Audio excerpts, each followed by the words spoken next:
Right Uttar Pradesh assembly ఎన్నికల్లో ఘన విజయం దిశగా బీజేపీ దూసుకెళ్తోంది. 308 స్థానాల్లో బీజేపీ ఆధిక్యత కనబరుస్తోంది. సమాజ్వాదీ పార్టీ కేవలం 66 స్థానాల్లో సమాజ్వాదీ కాంగ్రెస్ కూటమి ఆధిక్యత కనబరుస్తోంది. బీఎస్పీ 20 సీట్లకు పరిమితమైంది. ఇతరులు 8 స్థానాల్లో ఆధిక్యంలో ఉన్నారు. ఉత్తరప్రదేశ్ అంతటా అంటే western UP, eastern UP, Bundelkhand అన్ని రీజియన్స్లోనూ బీజేపీ ప్రభావం మనకు స్పష్టంగా కనబడుతోంది. ఇన్ఫ్యాక్ట్ ముజఫర్ నగర్, రాంపూర్, మొరాదాబాద్ ఇటువంటి ప్రాంతాల్లో సమాజ్వాదీ పార్టీ ప్రాబల్యం ఉంటుంది. మైనారిటీలు ఎక్కువ ఉన్న చోట అనుకున్నారు. బట్ అక్కడ కూడా బీజేపీ క్లీన్ స్వీప్ చేస్తున్న పరిస్థితి. ఒక ఈస్టర్న్ యూపీలో తప్ప ఎక్కడ కూడా మాయావతి ప్రభావం కనబడని సిచ్యువేషన్ మనకు కనిపిస్తుంది. పంజాబ్లో కాంగ్రెస్ పార్టీ స్పష్టమైన ఆధిక్యత దిశగా దూసుకెళ్తోంది. 75 స్థానాల్లో కాంగ్రెస్ పార్టీ ఆధిక్యంలో ఉంటే ఆమ్ ఆద్మీ పార్టీ 22 స్థానాలు, అకాళీ దళ్ బీజేపీ కూటమి 20 స్థానాల్లో ఆధిక్యతలో ఉంది. గోవా చాలా ఇంట్రెస్టింగ్ స్టేట్గా చెప్పొచ్చు. గోవాలో హంగ్ అసెంబ్లీ దిశగా గోవా కదులుతోంది. 40 స్థానాల్లో మొత్తం ట్రెండ్ ఇప్పటివరకు 20 స్థానాల్లో వస్తే 8 స్థానాల్లో కాంగ్రెస్ పార్టీ ఆధిక్యం, బీజేపీ 7 స్థానాల్లో, ఇతరులు 5 స్థానాల్లో ఆధిక్యతలో ఉన్నారు. అక్కడ sitting chief minister Laxmikant Parsekar వెనుకంజలో ఉన్నారు. ఉత్తరాఖండ్లో బీజేపీ హవా కనిపిస్తోంది. 2/3 మెజారిటీ దిశగా బీజేపీ దూసుకెళ్తోంది. మొత్తం 70 స్థానాల్లో 53 స్థానాల్లో బీజేపీ ఆధిక్యతలో ఉంటే 14 స్థానాల్లో కాంగ్రెస్ పార్టీ ఆధిక్యత కనబడుతోంది. ఇక ఈశాన్య రాష్ట్రమైన మణిపూర్లో సైతం బీజేపీ టఫ్ ఫైట్ కాంగ్రెస్ పార్టీకి ఇస్తోంది. బీజేపీ కాంగ్రెస్ 14 స్థానాల్లో 14 స్థానాల్లో ఆధిక్యంలో ఉన్నాయి. అక్కడ కూడా ఇతరులు చాలా కీలక పాత్ర పోషించబోతున్నారు. ఇతరులు అక్కడ దాదాపు 10 స్థానాల్లో ఆధిక్యతలో ఉన్న సిచ్యువేషన్ ఉంది. ప్రస్తుతం మనతో ప్రొఫెసర్ శ్రీపతి రాముడు గారు చర్చలకు జాయిన్ అయ్యారు. సార్, ఏమంటారు? ఉత్తరప్రదేశ్ ఫలితాలని మీరు ఏ విధంగా విశ్లేషిస్తారు? ఉత్తరప్రదేశ్ ఫలితాలు కొంత అనుకున్న అంచనా అంటే ఈ ఎగ్జిట్ పోల్స్ అన్నీ ఇచ్చినటువంటి దిశలోనే కనిపిస్తూ ఉన్నాయి. అసలు ఇలాంటి పరిస్థితి ఎందుకు వచ్చింది? ఎందుకంటే ఉత్తరప్రదేశ్ ఒక డిఫరెంట్ స్టేట్. అక్కడ వివిధ గ్రూపులు ఉన్నాయి, మత సంబంధమైన గ్రూపులు ఉన్నాయి, కుల సంబంధాలైనటువంటి పరిస్థితులు చాలా ఉన్నాయి. అయితే ఒక ఆర్గ్యుమెంట్ ఏంటంటే ఇదంతా మోడీ గారి యొక్క డెవలప్మెంట్ ఎజెండా వల్ల వచ్చింది అని చెప్పేసి ఆర్గ్యుమెంట్ ఒకటి చేస్తున్నారు. నేను దాన్ని అంతగా ఆమోదించలేకపోతున్నాను. ఎందుకనంటే మోడీ గారు వచ్చింది 3 సంవత్సరాలే. ఈ 3 సంవత్సరాల్లో ఆయన దేశం మొత్తాన్ని డెవలప్ చేయడానికి కానీ ఉన్నటువంటి పరిస్థితులు కానీ అంత బాగా ఏం లేవు. అంత బాగా డెవలప్ అయిన ఇప్పుడు మనకు ఆంధ్రప్రదేశ్లో కానీ తెలంగాణలో కానీ ఎంత డెవలప్మెంట్ ఉందో ఉత్తరప్రదేశ్లో కూడా అంతే డెవలప్మెంట్ ఉంది. ఏదైనా ఉంటే రాష్ట్ర ప్రభుత్వాలు చేస్తూనే ఉన్నది, కేంద్ర ప్రభుత్వం ఎంతో కొంత చేస్తుంది, అంతే తప్ప ఓవరాల్గా మోడీ గారి యొక్క ఎఫెక్ట్ చాలా పనిచేసింది అనే దానిలో ఎందుకనో కొంత ఆర్గ్యుమెంట్లో లాజిక్ కనిపించట్లేదు. శ్రీపతి రాముడు గారు, మీరు చెప్పండి. ఆమె రీటా బహుగుణ జోషి లాంటి వాళ్ళు కూడా కాంగ్రెస్ పార్టీ నుంచి బయటకు వచ్చారు. ఎందుకు కారణం? అంటే ఆవిడికి కొన్ని వ్యక్తిగతమైన నేను ఎందుకు ఈ క్వశ్చన్ అడుగుతున్నా అంటే HN బహుగుణ వాళ్ళ తండ్రి ఉత్తరప్రదేశ్ చీఫ్ మినిస్టర్గా చేశారు. ఇంతకంటే ముందు ఏం చేశారంటే బహుగుణ లీడర్గా ఉన్న దానికంటే ముందు ఏం చేశారంటే షీలా దీక్షిత్ని తెచ్చి చీఫ్ మినిస్టర్ క్యాండిడేట్గా ఆవిడ అనౌన్స్ చేసే పరిస్థితులు వచ్చినప్పుడు ఆవిడ కొంత బయటికి రావడానికి కారణాలు అవన్నీ కూడా కొంత వ్యక్తిగతమైనటువంటి అంశాలు ఉన్నాయి. అయితే నేనేమంటున్నానంటే ఎందుకు ఇలాంటి పరిస్థితి, ఈ రిజల్ట్ ఎందుకు వచ్చింది ఉత్తరప్రదేశ్లో అని అంటే చాలా రీజన్స్ ఉన్నాయి. బేసిక్ రీజన్ ఏంటంటే సమాజ్వాదీ పార్టీకి తీవ్రమైన యాంటీ ఇన్కంబెన్సీ ఉంది. నిజానికి కాంగ్రెస్ పార్టీతో వాళ్ళు కొంత అలయన్స్ పెట్టుకోవటం వల్ల ఈ సీట్లన్నీ వచ్చినాయి, కానీ లేకపోతే సమాజ్వాదీకి ఇంత కూడా అవకాశం లేదు. ఇక్కడ మిమ్మల్ని ఇంట్రడ్యూస్ చేస్తున్నాను. నేను 4 రోజుల పాటు ఉత్తరప్రదేశ్లో ఉన్నాను. అఖిలేష్ యాదవ్ మీద ఎవ్వరు కూడా వ్యతిరేకతలో లేరు. శాంతి భద్రతలు దాని మీద ఉన్నారు. తర్వాత ములాయం, ఆ వ్యతిరేకత అంతా ములాయం మీద పోయింది. కానీ అఖిలేష్ యాదవ్ డెవలప్మెంట్ కంటే ఇప్పుడు ఆ విషయం మనం ఎప్పుడు తెలుస్తుందనంటే రేపు కరెక్ట్ పర్సెంటేజ్ ఆఫ్ ఓట్స్ ఎవరికెన్ని పోలైన అనే విషయం తెలిసినప్పుడే అది మోడీ వేవా కాదనేది కూడా చెప్పడానికి వీలవుతుంది. అందుకని ఇది మోడీ వేవ్ అని ఇప్పుడు చెప్పడానికి కాదు. అంటే ఇప్పటికి ఇంత 3/4 రిజల్ట్ వచ్చిన ఆయన ఈ ఓటింగ్ ఇప్పుడు వచ్చినటువంటి సీట్లన్నిటికి కూడా కారణం ఆయనే, మోడీనే. మోడీ సెంట్రిక్గా వచ్చినటువంటి సీట్లు ఇవి. ఓట్లు ఎన్ని వచ్చినాయి అనేది నేను అదే అందుకు అంటున్నాను. ఈ ఎలక్షన్ని కేవలం ఒక డెవలప్మెంట్ ఎజెండా డిసైడ్ చేసింది కాదు, దీని వెనకాల చాలా చాలా ఉన్నాయి. ఇప్పుడు సమాజ్వాదీ పార్టీ మీరు యాంటీ ఇన్కంబెన్సీ లేదన్నారు. నిజంగానే కుటుంబం డివైడ్ అయిన తర్వాత ఆ యాంటీ ఇన్కంబెన్సీ ఫ్యాక్టర్ని పోగొట్టుకున్నాడు కొంతవరకు. అయితే అప్పటికే చాలా డ్యామేజ్ జరిగిపోయింది ఆ ఫ్యామిలీకి. మరి కాంగ్రెస్ పార్టీతో అంత ఇమేజ్ ఉన్నవాడు కాంగ్రెస్ పార్టీతో అలయన్స్ ఎందుకు పెట్టుకున్నాడు? అతనికి క్లియర్ అవగాహన ఉంది, చాలా డౌన్ అయిందని. ఒక డిఎస్పీని ముస్లిం అతను చంపారు అక్కడ, తర్వాత ముజాఫర్ నగర్లలో వాళ్ళు కంట్రోల్ చేయలేకపోయినారు, చాలా గొడవలు జరుగుతూ ఉన్నాయి అక్కడ, చాలా యాంటీ దళిత్ అట్మాస్ఫియర్ ఉంది, అదంతా ఉంది.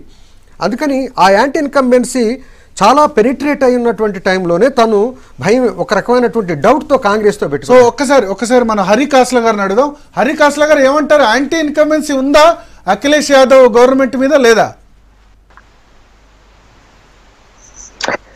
యాంటీ ఇన్కంబెన్సీ సమాజ్వాదీ పార్టీ మీద ఉంది, యాంటీ ఇన్కంబెన్సీ ఉత్తరప్రదేశ్ గవర్నమెంట్ మీద ఉంది, కానీ యాంటీ ఇన్కంబెన్సీ సీఎం క్యాండిడేట్ అయినటువంటి అఖిలేష్ యాదవ్ మీద లేదు. I think there is a clear difference between anti-incumbency towards party and the candidate.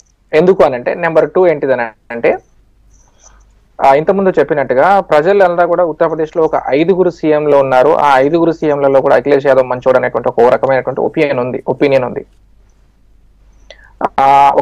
ఇంతకుముందు అనలిస్ట్ గారు చెప్పినట్టుగా ఒక విషయంతో నేను ఎట్లా అగ్రీ అవుతానంటే, ఎప్పుడైతే అఖిలేష్ యాదవ్ గారు తన తండ్రిని ఎదిరించి, తన బాబాయిని ఎదిరించి, స్వతహాగా నేను ఎన్నికలలోకి వెళ్ళి రన్ చేస్తానని ఎప్పుడైతే చెప్పాడో, ఆ 1 వీక్ 2 వీక్ పీరియడ్ లో we saw a tremendous support. అంటే దట్ ఈస్ నాట్ ఫర్ అంటే అధికారంలోకి మళ్ళీ వస్తామన్నటువంటి సపోర్ట్ కాదు, కానీ యాంటీ ఇన్కంబెన్సీని ఓవర్కమ్ చేసేటువంటి సపోర్ట్ మొత్తం అక్కడే ఉందని చెప్పేసి వి ఫీల్ అయ్యాం. కానీ ఎప్పుడైతే ములాయం సింగ్ యాదవ్ గారు 30 మంది క్యాండిడేట్ల నుంచి వీళ్ళంతా కూడా వీరిని కూడా అకామిడేట్ చేయండి, లేకపోతే శివపాల్ యాదవ్ ని మళ్ళీ పిలవడము, లేకపోతే కొత్తగా కాంగ్రెస్ నుంచి ఇది చేయడం అన్నది స్లోలీ స్టార్టెడ్ గోయింగ్ అవే. ఏదైతే పాజిటివ్ బెనిఫిట్ తన యొక్క నాయకత్వ లక్షణాలను ప్రదర్శించినప్పుడు వచ్చిందో అది ఫేడ్ అయిపోయింది with in a very short span of time. Number 2 ఏంటిదనంటే, ఈ యొక్క అలయన్స్ లో ఓటింగ్ పర్సంటేజ్ గురించి మాట్లాడారు. ఓటింగ్ పర్సంటేజ్ కనుక చూసినట్టయితే సమాజ్వాదీ పార్టీ ఇప్పటి వరకు లెక్కించినటువంటి విషయాల్లో దాదాపు 22% ఓట్లు వచ్చినది. అదే కాంగ్రెస్ కు చూసినట్టయితే వాళ్ళ ఓటు 6 to 7% అట్లాగే ఉన్నది. This clearly indicates Samajwadi party నుంచి కాంగ్రెస్ కు ఓటు ట్రాన్స్ఫర్ అయింది తప్పించి కాంగ్రెస్ నుంచి సమాజ్వాదీకి ఓటు ట్రాన్స్ఫర్ కాలేదు. రెండో విషయం ఏంటంటే, ఎక్కడ సమాజ్వాదీ పార్టీ గెలిచినప్పటికీ కూడా వాళ్ళకు 8 నుంచి 10,000 ఓట్ల మెజారిటీతోనే, అత్యధిక మెజారిటీతో గెలుస్తారు.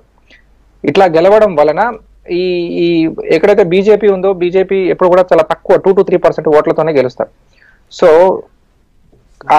My sense is that Congress party యొక్క ఓట్లు ట్రాన్స్ఫర్ కాకపోవడం కూడా one of the issues.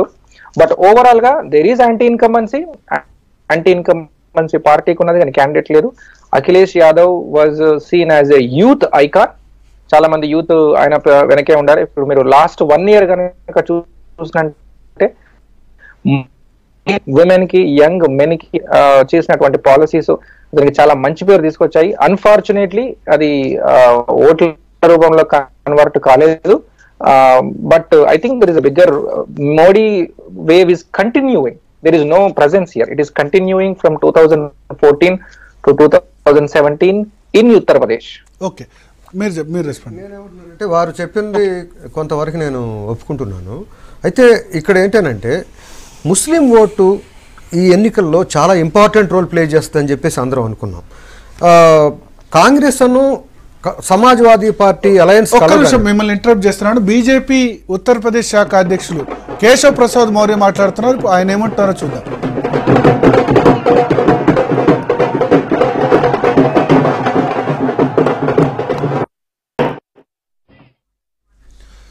So Sripati Ramulu గారు, ఆయన ఒక పాయింట్ చెప్పారు, అఖిలేష్ మీద వ్యతిరేకత లేదు, సమాజ్వాదీ పార్టీ మీద ఉంది. అది తెలివిగా కుటుంబంలో గొడవ రావటం అనేది, ఈ పార్టీ ఈ ఎన్నికల్లో ఇన్ని తెచ్చుకోవటంలో అది కూడా ఒక పాత్రే. కుటుంబంలో గొడవ వచ్చి ఉండకపోతే ములాయం సింగ్ యాదవ్ నెగిటివిటీ కూడా ఇంకా యాడ్ అయిపోయి ఇంకా తగ్గుండేవి సీట్లు. ఏదో ఒక రకంగా ఇప్పటివరకు ఒక 80 ఎంత ఉన్నాయంటే, నా ఉద్దేశంలో 60 ఉన్నాయి ఎంత ఉన్నా కూడా దానిలో కాంగ్రెస్ని కలవటం వల్ల ముస్లిం కమ్యూనిటీకి ఒక ఫీల్ ఇవ్వగలిగారు. ఏమనంటే, ఈ పార్టీ ఈ కాంబినేషన్ బీజేపీని ఓడించే అవకాశం ఉంది అనేటువంటి ఒక ఇమేజ్ని పంపగలిగారు. అప్పటిదాకా ఎలక్షన్ నోటిఫికేషన్ రాకముందు వరకు పరిస్థితి ఎలా ఉందంటే, మాయావతి గారి వైపు ముస్లిమ్స్ చూస్తున్న పరిస్థితి. ఒక్కసారి కాంగ్రెస్ సమాజ్వాదీ కలవగానే ముస్లిమ్స్ కన్ఫ్యూజన్ మొదలైంది. ఎవరు ఓడించగలరు బీజేపీని అని చెప్పేసి ఆలోచనలో పడినప్పుడు ఈ ముస్లిం ఓటు అటు కొంత ఇటు కొంత స్ప్లిట్ అయిపోయింది. ఈ స్ప్లిట్లో బీజేపీకి సింగిల్గా ఎమర్జ్ అవ్వడానికి ఒక అవకాశం వచ్చింది. అంటే నా ఉద్దేశం ఏంటంటే ఇది బీజేపీ గెలుపు అనే పాయింట్ ఒక అంశం అయితే, ఇంతకంటే పెద్ద అంశం సమాజ్వాదీ కూటమి, కాంగ్రెస్ బహుజన్ సమాజ్ పార్టీ ఓటమి అనేది, ఈ రెండు యొక్క ఓటమి అనేది నేను ఎక్కువగా చెప్తాను. ఈ రెండు సరిగా నడిపించుండుంటే. ఆయన ఒక మాట అన్నారు, కాంగ్రెస్ ఓటు ట్రాన్స్ఫర్ కాలేదు సమాజ్వాదీ పార్టీకి అని. ఇప్పుడు అది మనం క్లియర్గా చెప్పలేమండి. ఇప్పుడు కాంగ్రెస్ మీద ఎప్పుడు కూడా అలాంటి రిమార్క్ ఉంది. ఇప్పుడు మాయావతిని కూడా కాంగ్రెస్ వాళ్ళు అడిగారు ఇంతకు ముందే అలయన్స్. యాక్చువల్గా అది జరిగి ఉంటే రివర్స్, ఇప్పుడు ఈ రిజల్ట్ రివర్స్ అయి ఉండేది. కాంగ్రెస్ వాళ్ళు చాలాసార్లు మాయావతిని అప్రోచ్ చేసి అలయన్స్ ఇవ్వమని అడిగారు. వాళ్ళు సమాజ్వాదీ కంటే ముందు బహుజన్ సమాజ్ పార్టీతో అలయన్ అవ్వాలనుకున్నారు. 22% ముస్లింలు ఉన్నారు, దళితులు ఉన్నారు, 19% ముస్లింలు ఉన్నారు, ఈ రెండు కలుపుతారనుకున్నారు. ఈ నేపథ్యంలో మాయావతి గారు కనుక ఆ అలయన్స్ ఇచ్చిండుంటే అసలు రిజల్టే డిఫరెంట్ ఉండేది.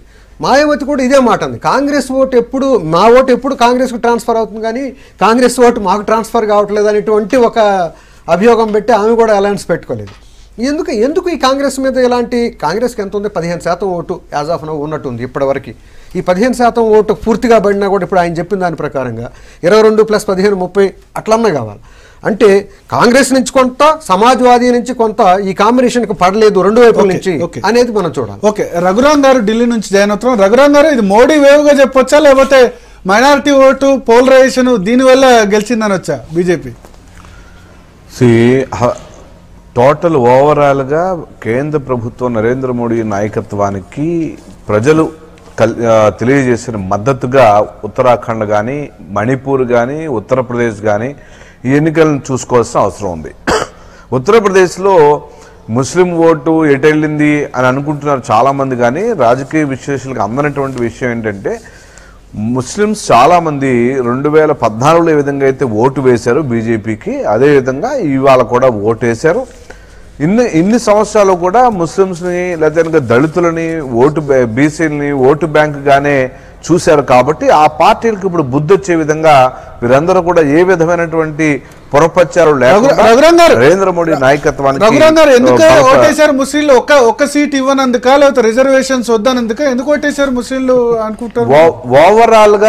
ఓవరాల్ అండ్ సబ్కే సాత్ సబ్కే వికాస్ నినాదం ఏదైతే ఉందో నరేంద్ర మోడీది, దాని మీద ఇవాళ ప్రజలందరూ కూడా స్పందించినటువంటి తీరు అద్భుతంగా ఉంది. 300 పైచిలకు సీట్లు గెలవడం అనేది మామూలు విషయం కాదు. విజయం సాధించడం ఒక ఎత్తు అయితే, అఖండ విజయం సాధించడం ఇది చాలా గుర్తించాల్సిన విషయం. ఒకటి, కాంగ్రెస్ పార్టీ తన ఉనికిని కోల్పోయినటువంటి వాస్తవాన్ని గ్రహించాలి. ఇక్కడ ఇద్దరు యువకులు, ఒక నరేంద్ర మోడీ సెంట్రిక్గా జరిగింది అంటే, మీరు ఇవి 66 సంవత్సరాల ప్రధాని నరేంద్ర మోడీ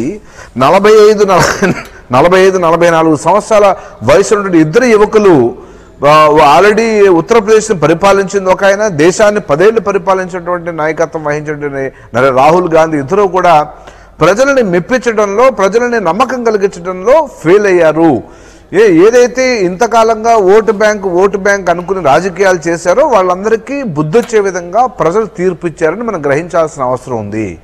ఈ తీర్పు ఖచ్చితంగా దేశ రాజకీయాల్లో ఒక పెను సంచలనానికి, ఒక దశ నిర్దేశానికి ఒక అవకాశంగా మనం దీన్ని చెప్పుకోవాల్సిన అవసరం ఉంది. 2019 ఎన్నికలకి ఇది ఒక రిఫరెండంగా, అంటే 19 ఎన్నికలకి ఇది ఒక రిఫరెండంగా కూడా మనం చూడాల్సిన అవసరం ఉంది. 19లో కూడా ఖచ్చితంగా ఇదే ఫలితాలు ఇవాళ రేపొద్దున వచ్చే అవకాశంగా కనపడుతుంది మనకి ఇవాళ. ఓకే, మౌలానా గారు, ड्यूरिंग इलेक्शन एक बात याद रखने की ज़रूरत है। मुलायम सिंह यादव ने कहा था अखिलेश के बारे में कि ये मुसलमानों के लिए अच्छा सोच नहीं रखता, ये मुसलमानों का दुश्मन है। वो मुस्लिम वोटर्स में एक रॉन्ग मैसेज गया, एक बात। दूसरी बात ये है कि मुसलमानों से कभी भी अखिलेश यादव ने संजीदगी से डायलॉग नहीं किया। रिजर्वेशन का मुद्दा मुसलमान जब पूछे वो टाल गया।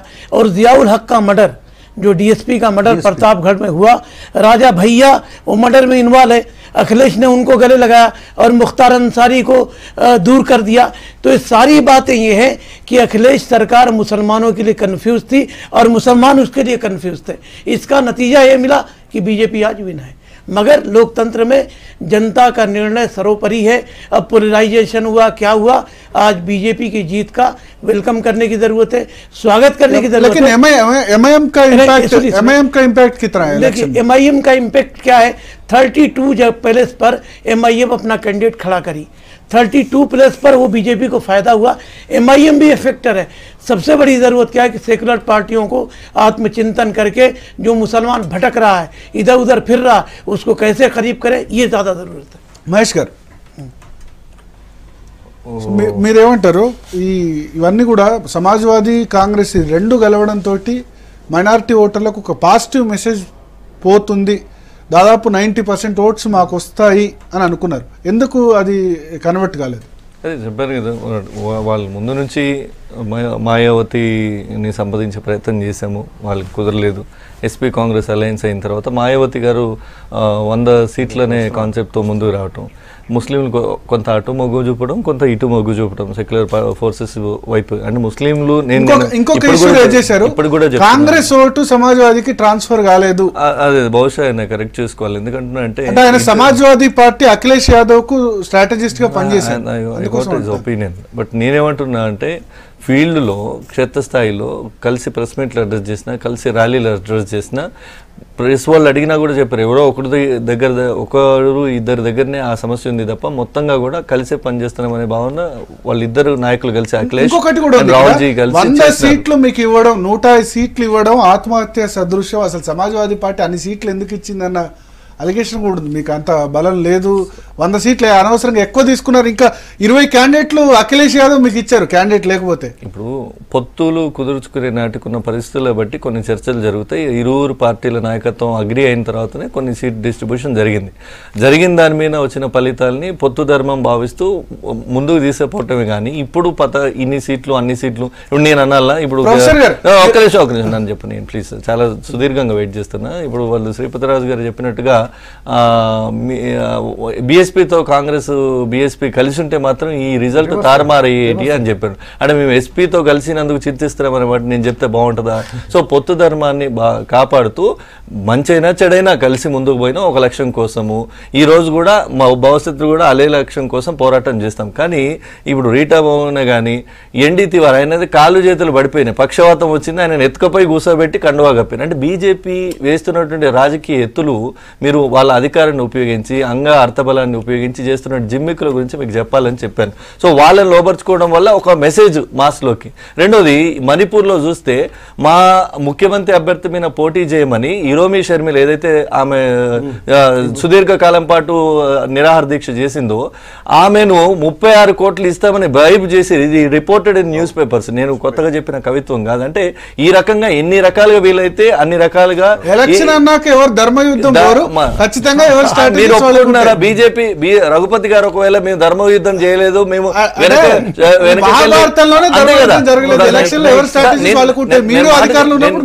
నేను మాట చెప్తున్నా, బీజేపీ గెలవడానికి కారణాలు ఇవి, ఓడడానికి ఓట్ల చీలిక కారణాలని చెప్పడానికి ఇదంతా చెప్పిన. ఇక అన్నిటికీ మించి అభివృద్ధి, ఎవరు మాట్లాడినా అభివృద్ధి అంటే ఏడ జరిగింది అభివృద్ధి? వారు చెప్పిండ్రు తెలంగాణ లేదు, ఆంధ్రప్రదేశ్ లేదు. కానీ అభివృద్ధి అన్నిటికీ పరిష్కారమా?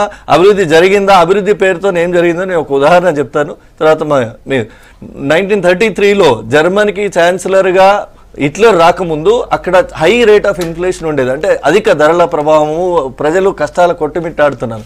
ఆయన ఆ సమాజంలో హేట్ రేట్ను వ్యాపింపజేసి ఇప్పుడు మోడీ గారు ఎట్లయితే బిజినెస్ మ్యాన్లను తన చెప్పు చేతల్లో పెట్టుకుని కామన్ మ్యాన్ సఫర్ చేస్తున్నారు, ఆయన కూడా అట్లనే చేసి మొత్తం విద్వేషపూరిత వాతావరణాన్ని ఎస్టాబ్లిష్ చేసి 6 సంవత్సరాల్లో, అంటే 1939లో ఫస్ట్ వరల్డ్ వార్ జరిగితే సెకండ్ వరల్డ్ వార్, ఆ వరల్డ్ వార్ రావడానికి 6 నెలల గ్యాప్ ఉంది, 6 సంవత్సరాల గ్యాప్ ఉంది ఆయన అధికారం చేపట్టినప్పటి నుంచి, ఛాన్సలర్గా చేపట్టినప్పటి నుంచి 39 వరకు.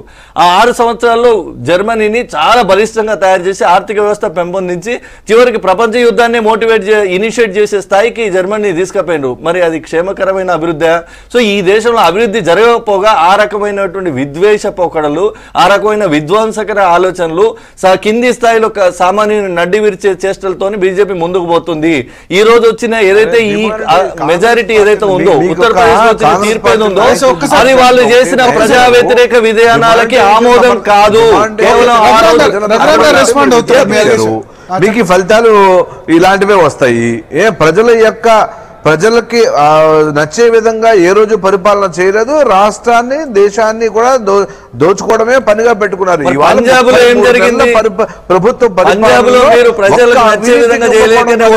అవినీతికి తావు లేకుండా పరిపాలన సాగించిన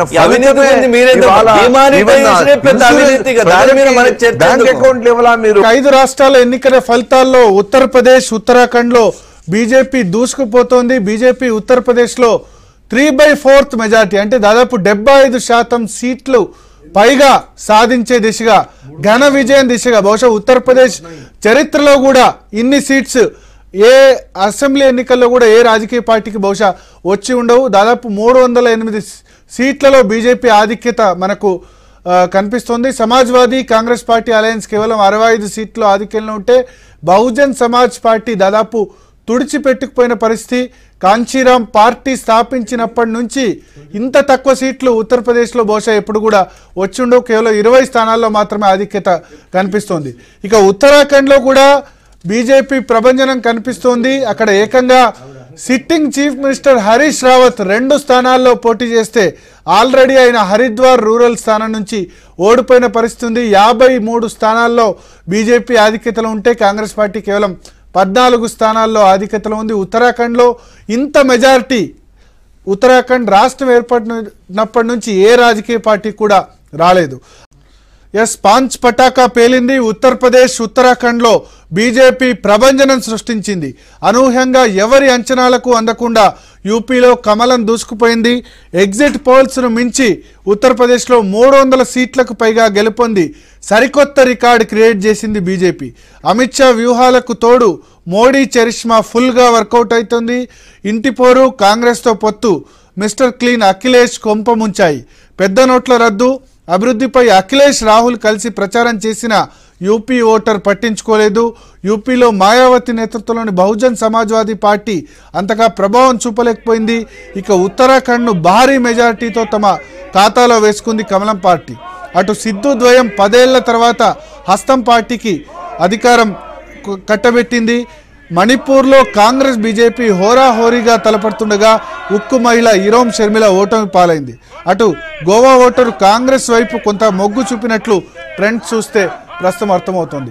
సో ప్రస్తుతం మనతో చాలా పెద్ద ప్యానల్ స్టూడియోలో ఉన్నారు. శ్రీపతి రాముడు గారు ఉన్నారు. శ్రీపతి రాముడు గారు, సో ఓవరాల్గా ఈ 5 స్టేట్స్ చూస్తే కనుక దాదాపు అన్ని స్టేట్స్లో కూడా ప్రభుత్వ వ్యతిరేకత అన్నది మనకు ఎక్కువ కనిపించినట్టు అర్థమవుతుంది. కరెక్ట్, అన్ని చోట్ల ప్రభుత్వ వ్యతిరేకతే స్పష్టంగా కనపడింది. పంజాబ్లో చూసినా అదే కనిపించింది, ఉత్తరప్రదేశ్లో అదే కనిపించింది, మణిపూరు అట్లా నెట్టుకొస్తున్నాయి. కానీ బాగా అధికారానికి మాత్రం వ్యతిరేకంగా ఉంది. బ్యాక్ టు ఉత్తరప్రదేశ్, మీరు ఇందాక అన్నారు డెవలప్మెంటా లేకపోతే ఇతర అంశాలు అనేది. ఎందుకంటే ఉత్తరప్రదేశ్లో విషయాన్నే మనం చాలా సీరియస్గా తీసుకోవాల్సిన అంశం ఉంది. కాబట్టి నా ఉద్దేశంలో ఉత్తరప్రదేశ్లో క్యాస్ట్ ఉంది, ఎలక్షన్స్లో మతం ఉంది, పొలిటికల్ క్రాఫ్ట్ ఉంది. అండ్ డెవలప్మెంట్ గురించి నా డౌట్ ఏంటంటే 3 సంవత్సరాల్లో మోడీ గారు చేయగలిగిన డెవలప్మెంట్ ఏంటి దేశంలో, దాన్ని చూసి ఓట్లేశారు అని చెప్పడం అనేది ఎంతవరకు కరెక్ట్ అనేది ఇది ఒక ప్రశ్నార్థకం. ఎందుకంటే ఇప్పుడు మన తెలంగాణలోను ఆంధ్రప్రదేశ్లోను మన చుట్టుపక్కల కూడా అది కూడా ఆయన కంట్రోల్లో ఉన్నది. ఇక్కడ లేని డెవలప్మెంట్ ప్రత్యేకంగా ఉత్తరప్రదేశ్లో ఏం ప్రత్యేకంగా వచ్చింది. అందుకని ఈ డెవలప్మెంట్ అనే దానికంటే కూడా నేను అనేది ఏంటంటే ఈ పొలిటికల్ క్రాఫ్ట్ అనేది సరిగా జరగనందువల్ల కరప్షన్ లెస్ ఒక ఇంప్రెషన్ అయితే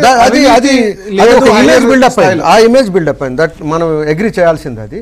అది కరప్షన్ లేని ఒక పరిస్థితి ఉంది అనేది కాంగ్రెస్ కొని దీంతో ఇమీడియట్గా పోల్చడం అనేది. ఇంకో పాయింట్ ఏంటంటే రవీణ కోపం రావచ్చు కానీ కాంగ్రెస్కి మీద ఉన్నట్టు టైడ్నెస్ ఉంది జనంలో. 10 సంవత్సరాల పాటు కాంగ్రెస్ కంటిన్యూస్గా ఉన్నది. అక్కడ కొన్ని ఆ టైంలో జరిగినటువంటి స్కామ్స్ కానీ ఇవన్నీ ఉన్నాయి. దాని అలసట నుంచి ఇంకా జనం బయటికి రాలేదు. ఇటు మోడీ గవర్నమెంట్లో బీజేపీ గవర్నమెంట్ దాంతో ఎక్కువ అయ్యే విధంగా స్కాములు కూడా పెద్దగా ఏం కనపడలేదు. వ్యాపం స్కామ్ కానీ అవి ఇవి ఉన్నాయి కానీ బట్ అవి అంత పెద్దగా కాంగ్రెస్ ఇంతకుముందు జరిపినటువంటి స్కామ్స్ ముందు అవి నిలబడే స్థాయిలో కానీ రాలేదు. అందుకని ఓన్లీ 3 ఇయర్స్ తర్వాతే కాబట్టి మోడీ గారి ఇమేజ్ డ్యామేజ్ ఏం కాలా.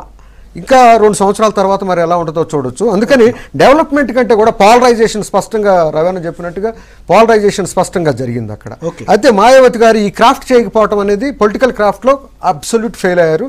దానిలో నుంచే ఈ ప్రాబ్లం వచ్చిందని నేను అనుకుంటున్నాను. సో శ్రవణ్ గారు మీరు చెప్పండి, 5 రాష్ట్రాల్లో కూడా ప్రభుత్వ వ్యతిరేకత మనకు కనిపిస్తుంది. అన్ని రాష్ట్రాల్లో కూడా గోవా మణిపూర్లో కూడా కాంగ్రెస్ 15 years అధికారంలో ఉంది. అక్కడ బీజేపీ ఒక్క సీటు కూడా లేదు, ఇప్పుడు 15 seats వచ్చాయి. సో ప్రభుత్వ వ్యతిరేకత బై అండ్ లార్జ్గా అన్ని రాష్ట్రాల్లో ఉందనుకోవచ్చా? డెఫినెట్గా ప్రభుత్వ వ్యతిరేకత ఉంది. ఈ ఎలక్షన్స్ చెప్తున్న గుణపాఠం ఏమిటంటే బీజేపీకి సంబంధించి చాలా బాధ్యత పెంచింది. మనం కాశ్మీర్లో బీజేపీ గెలిచింది, అలయన్స్ ప్రభుత్వం ఉంది. హర్యానా, ఉత్తరాఖండ్, యూపీ, మధ్యప్రదేశ్, ఛత్తీస్గఢ్, మహారాష్ట్ర, సో ఇట్లా దాదాపు గుజరాత్, ఈ అన్ని రాష్ట్రాల్లో, ఇప్పుడు రాజస్థాన్, ఇన్ని రాష్ట్రాల్లో వచ్చింది. ఇంకా ఇప్పటి నుంచి బీజేపీ వాళ్ళు చెప్పడానికి లేదు మాకు అధికారం లేదు, 50 ఏళ్ళు వాళ్ళు పాలించారు కాబట్టి ఈ బ్యాక్వర్డ్నెస్కు కాంగ్రెస్ పార్టీయే కారణం అని చెప్పడానికి లేదు. ఎందుకంటే ఇప్పుడు మెజారిటీ భూభాగం భౌగోళికంగా వాళ్ళ చేతిలోనే ఉంది. ఇప్పుడు ఆ ప్రాంతాల డెవలప్మెంట్ మీద వాళ్ళు ఫోకస్ చేయాల్సిన బాధ్యత వాళ్ళ మీద ఉంది. అవినీతి ప్రధానంగా మధ్యప్రదేశ్లో వ్యాపం అవినీతి ఉంది, కర్ణాటకలో యడ్యూరప్ప అవినీతి ఉంది, రాజస్థాన్లో మోడీ సంబంధించిన లలిత్ మోడీకి సంబంధించిన అవినీతి, ఆ అధికార పార్టీకి సంబంధించిన వాళ్ళ సంబంధాలు ఇవి ఉన్నాయి. సో ఎక్కడైనా కానీ అవినీతి మీద ఒక పోరాటం చేస్తున్నారు మోడీ. అది ఏ పార్టీకి సంబంధించిన వాళ్ళు సంబంధం లేకుండా ఎవరు తప్పు చేసినా శిక్షించాలి అనే బాధ్యత ఇప్పుడు ఆయన మీద పెరిగింది. ఎందుకంటే మోడీకి ఓటేస్తున్నారు జనం, బీజేపీకి ఓటేయడం కన్నా ఎక్కువగా మోడీని చూసే ఓటేసే పరిస్థితి వచ్చింది ఇప్పుడు. కాబట్టి పార్లమెంట్ ఎలక్షన్ల తర్వాత కూడా, పార్లమెంట్ ఎలక్షన్లో ఇంత భారీ మెజారిటీ రావడానికి మోడీయే కారణం. ఆయన ఒక నిజాయితీపరుడు, ఆయన కుటుంబ పరంగా ఏమీ బాధ్యతలు లేవు, కుటుంబం కోసం దోచుకొని వాళ్ళ కుటుంబాన్ని పెంచడానికి వాళ్ళ వారసత్వ రాజకీయాల కోసం ఇచ్చేది ఏమీ లేదు. కాబట్టి ఆయన ఒక స్థితప్రజ్ఞతుడిగా దేశ అభివృద్ధికి, అవినీతి నిర్మూలనకు కృషి చేస్తాడని ఓటేశారు. సో ఇప్పుడు వాటి మీద ఫోకస్ చేయాలి. అవినీతి నిర్మూలన కోసం డిమానిటైజేషన్ ప్రాథమికమైంది, నెక్స్ట్ ఇంకా చాలా ఉన్నాయన్నారు కాబట్టి వాటిని చేయాలి. డెవలప్మెంట్ కూడా ఇక ఎవరి మీదనో నిందించాలి, వాళ్ళపైన నిందిస్తూ పాలిటిక్స్ చేయాలనేది పక్కకు పెట్టేసి, ఇక వాళ్ళు ప్రభుత్వాలు చాలా ఉన్నాయి కాబట్టి, ఎస్పెషల్లీ యూపీ లాంటి పెద్ద స్టేట్ వాళ్ళ చేతిలోకి వచ్చింది. ఇంతకాలం వెనుకబాటుతనానికి కాంగ్రెస్, ఈ చిన్న రీజనల్ పార్టీలు కారణం అనే వ్యాఖ్యానం ఇంకా నిందలు వేయాల్సిన అవసరం లేదు. ఇప్పుడు మీకే అధికారం వచ్చింది. సో ఇప్పుడు యూపీని బాగు చేయాల్సిన బాధ్యత కేంద్రంలో మీ ప్రభుత్వం ఉంది, అక్కడ మీ ప్రభుత్వం ఉంది కాబట్టి దాన్ని బాగు చేయాలి. ఇక ఈ కాంగ్రెస్ పార్టీకి ఏం నేర్చుకోవాలి? ఇతర పార్టీలకు ఇది ఒక లెసన్ నేర్చుకోవాల్సిన సమయం. ఇప్పటికైనా కరెక్షన్స్ చేసుకోకపోతే పాతాళానికి వెళ్ళిపోతాం, ప్రజలు పక్కకు పెట్టేసే పరిస్థితి వస్తుంది అనే ఒక గుణపాఠాన్ని ఇతర పార్టీలు కూడా నేర్చుకోవాల్సిన అవసరం ఉంది. ఇంకా పాత మొహాలు 60, ఇప్పుడు మన కాంగ్రెస్ పార్టీలో చూస్తే 90 ఏళ్ల సంబంధించిన వాళ్ళు కూడా కాంగ్రెస్ పార్టీలో ఇంకా కూర్చొని ఉంటారు. 70 నుంచి 90 ఏళ్ల మధ్యలో ఉండే వాళ్ళు చాలా క్రూషియల్ లీడర్షిప్లో ఉన్నారు. అంటే ఆ జనరేషన్ అయిపోయింది. దేశంలో యంగ్ పాపులేషన్ పెరుగుతుంది. 18 నుంచి 40 ఏళ్ల మధ్యనున్న వాళ్ళు దాదాపు 50% పైన ఉంటే, మీ పార్టీలో లీడర్షిప్లో 70 నుంచి 90 ఏళ్ల మధ్య వాళ్ళు మోర్ దాన్ 50% లీడర్షిప్ ఉంది. సో కొంచెం మ్యాచ్ కావట్లేదు. దేశం ఒకవైపు పోతుంది, మీ పార్టీ ఒకవైపు ఉంది. దాన్ని కొంచెం కరెక్షన్స్ చేసుకోవాలి. పంచముడి లాంటి ఒక సమావేశం కాంగ్రెస్ పార్టీలో ఒక మేధోమథనం జరగాల్సిన సమయం ఉంది. దేశానికి సంబంధించి అవినీతిని పెద్ద ఇష్యూ కాదు, అవినీతి ఎవరు చేయరు అనే ధోరణి కాంగ్రెస్ పార్టీలో ఉంది.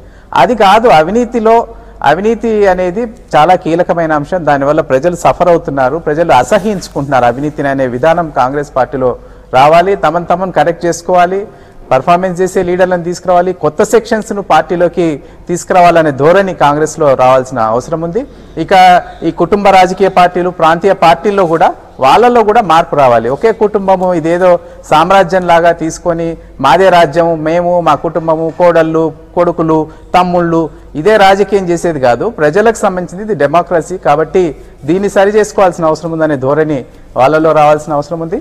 సో అల్టిమేట్గా ఏం జరుగుతుంది అనేది ఇప్పుడు మోడీకి చాలా ప్రజలు ఆయన హ్యాండ్స్ స్ట్రెంథెన్ చేసినట్టుగానే చూడాలి. ఆ తర్వాత ఇప్పుడు ఆయన ఎట్లాంటి చర్యలు తీసుకుంటారు, ఇతర పార్టీలు ఎట్లా ఈ ఫలితాలన్నింటి నుంచి గుణపాఠం నేర్చుకుంటాయనేది చూడాలి. సో హరికాస్ల గారు ఉన్నారు. అభివృద్ధి, అవినీతి ఉత్తరప్రదేశ్ ఎన్నికల్లో నిజంగా ఎఫెక్ట్ చూపించాయా? అసలు ఇవి ఎలక్షన్ ఇష్యూస్గా ఉన్నాయా? అభివృద్ధి, అవినీతి అనేటివి ఎలక్షన్స్ డిస్కషన్ లో మాత్రం చాలా ఉన్నాయి.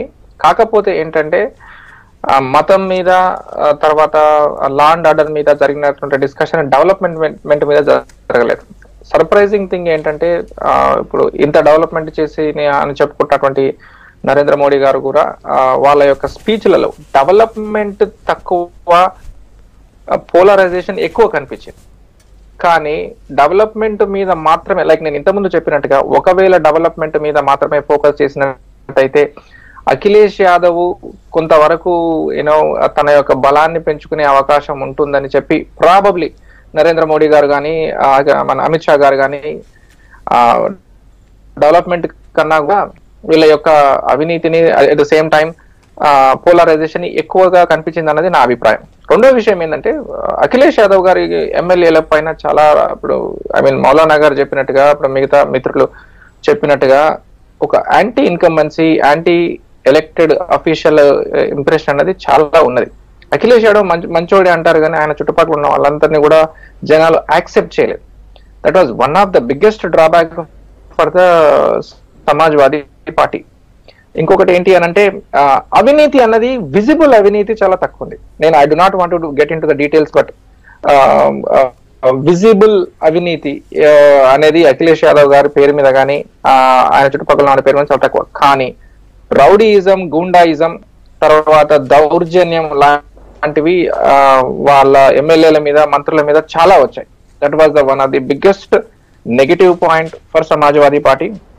దట్ ఈస్ సంథింగ్ ఆయన ఓవర్కమ్ కాలేకపోయారు. ఆయన యొక్క చరిష్మాని వాడి, ఆయన సొంత ఆలోచనలు వాడి, వాళ్ళు ఏమనుకున్నారు, సమాజ్వాదీ పార్టీ యొక్క ప్రధానమైన స్ట్రాటజీ ఏంటంటే, యూత్ ని, విమెన్ ని కనుక తన వైపు తిప్పుకున్నట్లయితే ఖచ్చితంగా ఒక తల ఎత్తుకునే స్థాయిలో సీట్లు వస్తాయన్నది మొదటి నుంచి ఆలోచన ఉండే. కానీ ఆ విషయంలో నరేంద్ర మోడీ గారు, అమిత్ షా గారు ఒక రకంగా అఖిలేష్ యాదవ్ గారి కన్నా ఒక ఆకు ఎక్కువ చదివారు కాబట్టి probably they had a better advantage, better upper hand among youth and women. But unfortunately ఎస్పీకి అది లేకుండా పోయింది. ఈ పరివార యొక్క వార్ అనేది ఒక 3 నెలల ముందు, 4 నెలల ముందు జరిగి ఉండి, తర్వాత అఖిలేష్ యాదవ్ కి ఇదే పగ్గాలు దొరికినట్లయితే ఈ రోజు కొంచెం డిఫరెంట్ గా ఉండేది సినారియో అన్నది నా యొక్క అభిప్రాయం. ఇంతకుముందు ఒక విషయం, చిన్న కరెక్షన్ చెప్పాలనుకున్నాను. కాంగ్రెస్ పార్టీ గురించి ఒక చిన్న మాట చెప్పారు. కాంగ్రెస్ పార్టీ ఎస్పీతో వెళ్ళి తప్పు చేసిందేమో, కాంగ్రెస్ పార్టీ ఎస్పీతో వెళ్ళకుంటే ఎక్కువ సీట్లు గెలుచుకునేదేమో అని అనుకుంటున్నారు. మీరు ఇప్పుడు ఎలక్షన్ కమిషన్ సైట్ లో చూసినట్టయితే కాంగ్రెస్ పార్టీకి 2014లో వచ్చినటువంటి ఓటింగ్ పర్సెంటే వచ్చింది. అంటే వాళ్ళది వాళ్ళు ఉంచుకున్నారు. ఒక రకంగా చెప్పాలంటే కాంగ్రెస్ పార్టీతో పోయినందుకు ఎస్పీకి ఒక 3% ఓట్లు తగ్గిపోయినాయి. It is not like that. ఒకవేళ కాంగ్రెస్ తో గనక బీఎస్పీతో గనక వెళ్తే వాళ్ళు గెలిచే వాళ్ళ అంటే that's a different combination all together. మనం ఓడిపోయాం కాబట్టి ఒక్క నిమిషం మల్లు రవి గారు రెస్పాండ్ అవుతారు. విశ్లేషణ చేసింది ఏంటంటే, ఈ ఎస్పీ అనేటటువంటి పార్టీ కాంగ్రెస్ ప్రభుత్వాలు అంతకుముందు ఉత్తరప్రదేశ్లో ఉన్నప్పుడు మా అభివృద్ధి సక్రమంగా జరగలేదు, మేమే ఒక పార్టీ పెట్టి మేము అధికారంలోకి వచ్చి మేము అభివృద్ధి చేస్తామని చెప్పి వచ్చినటువంటి పార్టీ. అంటే ఒక రకంగా ఆ వర్గాలుకి వ్యతిరేకంగా మిగిలిన వాళ్ళు కాంగ్రెస్లో ఉన్నారు. ఇవాళ కాంగ్రెస్ పార్టీ ఎస్పీతో కలవటం వల్ల ఆ వర్గాలు వీళ్ళతోని సమన్వయం కాకుండా ఈ ఓట్లు ట్రాన్స్ఫర్ కాకపోవటం వల్ల కూడా వాళ్ళు ఓడిపోయారు, వీళ్ళు ఓడిపోయారు. వీళ్ళకి కూడా బట్ శ్రావణ్ ఒక మాట చెప్పారు, కాంగ్రెస్ కూడా ఎంత ట్రాన్స్ఫర్ అయింది కాలేదు. ఒకటి నన్ను కంప్లీట్ చేయనండి, ఆయనకి బిఎస్పీకి సంబంధించి ఈ దళితులు వాళ్ళందరూ అనేది వాళ్ళు ఎంత మాకు ఓట్ బ్యాంక్ అనుకుంటున్నారో కాంగ్రెస్ కూడా ఎక్కువగా ఓట్ బ్యాంక్ మొత్తం భారతదేశంలో, ఉత్తరప్రదేశ్లో కూడా. అందువల్ల ఆ వాళ్ళ ట్రాన్స్ఫర్ ఆఫ్ ఓట్స్ ఈజీగా జరిగి ఉండేమో అనేదే చెప్తున్నాం తప్ప ఇక్కడ వీళ్ళ ఓట్ల వాళ్ళ పోలేదు కాబట్టి వాళ్ళకి నష్టం జరిగి ఉంటుంది, వాళ్ళ వీళ్ళకి కూడా రాలేదు కాబట్టి వీళ్ళకి నష్టం జరిగింది. బట్ శ్రవణ్ గారు ఒక మాట చెప్పారు, కాంగ్రెస్ పార్టీ ఆత్మశోధన చేసుకోవాలి 2 విషయాలు. ఒకటి అవినీతి విషయంలో ఎవరు చేయని అవినీతి, రెండోది ఈ బంధువులు కాదు. ఇవాళ మనం ఎందుకు ప్రజలకు దూరం అయ్యనే దాని మీద పెద్ద ఎత్తున మనం లక్ష్మీనారాయణ గారు మీ కుటుంబ రాజకీయాలు, మీ నాయకత్వం, మీ వ్యక్తిగత ఈ డిక్టేటర్షిప్ ఇవన్నీ వాటి మీద వాళ్ళు వచ్చిన రిజల్ట్ మీద ఎందుకు మనం ప్రజలకు దూరం అయ్యాము, ఎందుకు మనం గెలవలేము. ముఖ్యంగా ఇవాళ పంజాబ్లో గెలవటం లేకపోతే ఇంకో చిన్న రాష్ట్రాల్లో గెలవటం ముఖ్యం కాదు. పంజాబ్, ఇప్పుడు ఉత్తరప్రదేశ్, ఉత్తరాఖండ్ ఇవి ఒక భారతదేశ రాజకీయాలకి గుండెకాయ లాంటివి. ఇక్కడ మనం ఎందుకు దూరం అవుతున్నాం? ఇప్పుడు ఒక్కసారి కాదు, ఇక్కడికి ఇంకా 79 సంవత్సరాల నుంచి ఓడిపోతున్నాం. దాన్ని ఏ రకంగా అధిగమించాలనే దాని మీద మేధోమదనమే కాకుండా ఎక్కడ మీటింగ్ పెట్టుకొని మొత్తం ఉత్తరప్రదేశ్ నాయకులు, భారతదేశ నాయకులు అత్యున్నత స్థాయిలో కాంగ్రెస్ పార్టీ మేధోమదనం చేయాల్సిన అవసరం ఉంది అనేది మాత్రం ఈ ఎన్నికల రిజల్ట్ వల్ల మాకు అర్థమవుతుంది. మౌలానా గారు, ముస్లింలు కాంగ్రెస్ పార్టీ వైపు రావాలంటే కాంగ్రెస్ పార్టీ ఏం చేయాలి? కాంగ్రెస్ పార్టీ నుంచి ముస్లిమ్స్ ఏం ఆశిస్తున్నారు? देखिए 65 साल से ज़्यादा हो गया भारत को आज़ाद हुए, और सबसे ज़्यादा अगर किसी ने देश में हुकूमत किया तो कांग्रेस ने किया। कांग्रेस ने मुसलमानों के साथ किया, मगर उतना नहीं किया जितना कि उसको करना चाहिए था। ये कांग्रेस के न करने से मुसलमान मायूस होकर दीगर पार्टियों की तरफ जा रहे हैं। एक बात, यूपी में 27 साल यूपी बेहाल का नारा प्रशांत किशोर के कहने पर कांग्रेस ने कहा, दीवारों से वो नारा हटा लिया गया, लोगों को कंफ्यूज किया गया। तो कांग्रेस ये सोचे, कांग्रेस की ये जिम्मेदारी है कि जब तक आप मुसलमानों का दिल नहीं जीतेंगे, जब तक ये मसले का हल होने वाला नहीं। और कांग्रेस मुस्लिम लीडरशिप को कभी आगे नहीं करती। मुसलमानों में वही चेहरे रहते जो रहते हैं, और मुसलमानों को जब तक आप असेंबली में नहीं लाएंगे, उनके मसाइल हल नहीं करेंगे, जब तक ये मसला हल होने वाला नहीं। और एक बात याद रखिए, अब बीजेपी के तई मुसलमानों का नज़रिया बदल रहा है। मुसलमान भी देख रहा है कि भाई हमारे मसाइल हल कौन करेगा, और हम जो है सिर्फ पोलराइजेशन नहीं, एजेंडे पर हम काम करें। सड़क अगर अच्छी बनेगी तो हिंदू मुसलमान दोनों चलेंगे, हॉस्पिटल अगर अच्छा बनेगा तो हिंदू मुसलमान दोनों का ट्रीटमेंट होगा। तो विकास सबकी ज़रूरत है। बीजेपी को भी अपना दिल बड़ा करने की ज़रूरत है। बीजेपी को भी आदित्यनाथ, योगी, साक्षी महाराज, ऐसे लोग जो मुसलमानों के खिलाफ बोल रहे हैं उनको रोकना पड़ेगा, वरना सबका साथ सबका विकास कहने का मतलब अलग है। अगर आप विकास मुसलमानों का नहीं करेंगे, 20 करोड़ 25 करोड़ मुसलमान इस देश में हैं, नहीं करेंगे तो भारत सुपर पावर नहीं बनेगा। సో బలరావు గారు, మీరు చెప్పండి, ఆయన చెప్పినట్టు మీరు కరెక్ట్ చేసుకునే సిద్ధంగా ఉన్నారా? ఎందుకంటే మైనారిటీస్ చూడండి, ఒక్క రాష్ట్రం కాదు, ఉత్తరప్రదేశ్ కాదు, ఇక్కడ తెలంగాణలో టీఆర్ఎస్ వైపు పోయినారు, ఆంధ్రప్రదేశ్లో వైఎస్ఆర్సీపీ టీడీపీ వైపు పోయినారు, ప్రతి రాష్ట్రంలో కూడా మీకు వ్యతిరేకంగా వెళ్తున్నారు. మైనారిటీస్ కానీ ఇతరులు కానీ ఈ ప్రభుత్వం వాళ్ళకి దగ్గరగా ఈ పార్టీ వాళ్ళకి దగ్గరగా పనిచేస్తుందా లేదా, వాళ్ళ యొక్క అవసరాలను తీరుస్తుందా లేదా అని చూసిపోతుంటారు. వాటి మీదనే నేను ఇప్పుడు మేధోమదనం జరగాలని చెప్తున్నాను.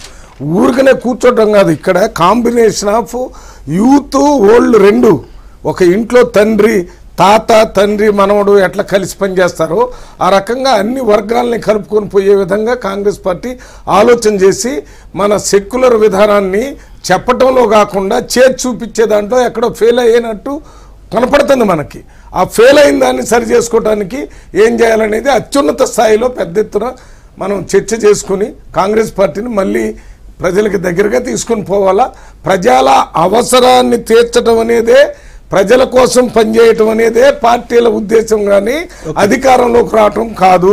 ఓకే, సో ఒకసారి లక్ష్మీనారాయణ గారు, ఇప్పుడు అందరూ భయపడుతున్నారు, ఉత్తరప్రదేశ్ ఉత్తరాఖండ్లో మీకు క్లియర్ మెజారిటీ ఇచ్చారు, కానీ కొద్దిమంది బీజేపీని ఇష్టపడే వాళ్ళు కూడా భయపడుతుంది. ఏంటంటే మోడీకి ఇట్లా అపరిమిత అధికారం ఇస్తే మన నోట్ల రద్దు లాంటి మళ్ళీ ఇంకేదో నిర్ణయం తీసుకుంటారు. ఒకటి, ఇప్పుడు ఆల్రెడీ బ్యాంకులు బాధడు మొదలుపెట్టి దీనికి కూడా ప్రజల ఆమోదం ఉందని అనుకుని ఇంకా ప్రజల్ని బాధతారు రిఫార్మ్స్ పేరు మీద.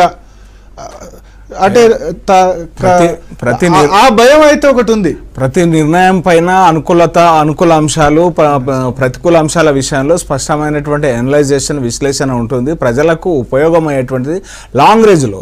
తక్షణం కొంత పెయిన్ ఉన్నా కూడా లాంగ్ రేంజ్లో ఈ దేశ అభివృద్ధి కోసం కానీ, అట్టడుగున్నటువంటి పౌరులకు మౌలిక సదుపాయాల కల్పన విషయంలో కానీ బ్యాంకుల చార్జెస్ ఉంది, అది ఏ రకంగా లాభం చెప్పండి ప్రజలకు?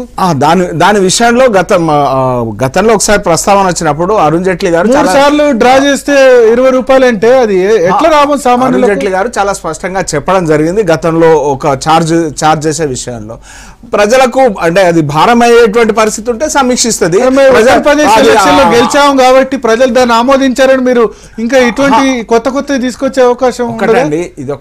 దీని విషయమే అని కాదు, అనేక అంశాలను జోడించి ఇవాళ నరేంద్ర మోడీ గారి పట్ల, వారి పరిపాలన పట్ల విశ్వాసం పెరిగినటువంటి విశ్వాసం ఈ ఫలితానికి కారణం అనేటువంటి విషయం స్పష్టం. అదే రకంగా ఇప్పుడు ఇందాక మల్లు రవి గారు ఏదైతే ముస్లింలను దగ్గరకు తీసుకోవడము ఎట్లా అనేటువంటిది ఈ రకమైనటువంటి భారతీయ జనతా పార్టీ విధానం ఈ దేశ పౌరులను ఏ రకంగా మరి అభివృద్ధి పరచాలనేటువంటి లక్ష్యంగా పోతుంది. ఇవాళ 12 రూపాయల ఇన్సూరెన్స్ అది కుల మతాల ఆధారంగా కాదు. ఇవాళ అటల్ పెన్షన్ ఏదైతే ఉందో కుల మతాల ఆధారంగా కాదు. ఇవాళ అందరికీ విద్య అనేటువంటిది కానీ అందరికీ ఆరోగ్య సౌకర్య హెల్త్ అష్యూరెన్స్ అనేటువంటిది దాని మీద ఎక్సర్సైజ్ జరుగుతుంది. ఇవాళ మీరు దానికి ఇబ్బడి ముబ్బడిగా నిధులు కేటాయిస్తూ ఉన్నది. ఇవాళ మౌలిక సదుపాయాలు రోడ్లు అభివృద్ధికి అవకాశం కల్పిస్తుంది అనేటువంటి దిశలో ఇవాళ ఈ రాష్ట్రంలోనే ఉన్నటువంటి రోడ్లకు రెట్టింపు రోడ్లను జాతీయ రహదారులుగా మలిచి ఇవాళ తీసుకుని వెళ్తుంది. అందరికీ ఆహారాన్ని అందించేటువంటి విషయంలో కేంద్రం ఆహార భద్రత పథకం కింద అవసరమైనటువంటి నిధులు అవసరమైనటువంటి బియ్యాన్ని ఇక్కడ ఈ రాష్ట్రానికి అందిస్తున్నటువంటి పరిస్థితి ఉంది. ఈ రకంగా ఎక్కడ కూడా కుల మత వివక్ష అనేటువంటిది లేకుండా ప్రజలందరి పరిస్థితి మెరుగుపరచాలనేటువంటి దృక్పథంతో పనిచేస్తుంది. ఆ రకంగా పనిచేయడం వల్లనే గుజరాత్ లో నేను భరత్ గారు గుజరాత్ లో అక్కడ ఉన్నటువంటి పరిస్థితుల్లో 26% ముస్లిం మైనారిటీలు ఓటేసినటువంటి పరిస్థితి ఉంది. దేనికి? అభివృద్ధి అనేటువంటిది ఏ కులానికో మతానికో ఏ పరిమితమైంది కాదు. అభివృద్ధి అనేటువంటిది సార్వజనికం. అన్ని మతాల వాళ్ళు ఈ దేశ పౌరులు అందరికీ అదే అభివృద్ధి ఫలాలు అందాలనేటువంటి లక్ష్యంతో పనిచేస్తుంది. కాబట్టి ఆ రకమైనటువంటి దిశలో ప్రయత్నం చేస్తుంది. వీటన్నిటిని బేరీ చేసుకొని ఇవాళ దేశంలో అన్ని రాష్ట్రాల్లో పరిపాలన కొనసాగుతుంది. చాలా రాష్ట్రాల్లో అత్యధిక రాష్ట్రాల్లో బీజేపీ పరిపాలన కొనసాగుతుంది. అలా ప్రశాంతంగా ప్రజలు ఉన్నారు. అభివృద్ధి దిశలో వేగంగా ముందుకు పోతుంది. ఇవాళ నరేంద్ర మోడీ గారి నేతృత్వంలో అనేక కాలం చెల్లినటువంటి విధానాలను మార్చి నూతన విధానాలను ప్రవేశపెట్టి ఈ దేశాన్ని పరిపుష్టం చేసేటువంటి దిశలో ముందుకెళ్తున్నారు. ప్రపంచ దేశంలో ఈ దేశం యొక్క గౌరవాన్ని ఇనుమడింపజేసేటువంటి రీతిలో వారు పోతున్నారు. దానికి అనుకూలంగా ఇవాళ నరేంద్ర మోడీ గారి నేతృత్వంలో భారతీయ జనతా పార్టీకి అనుకూలమైన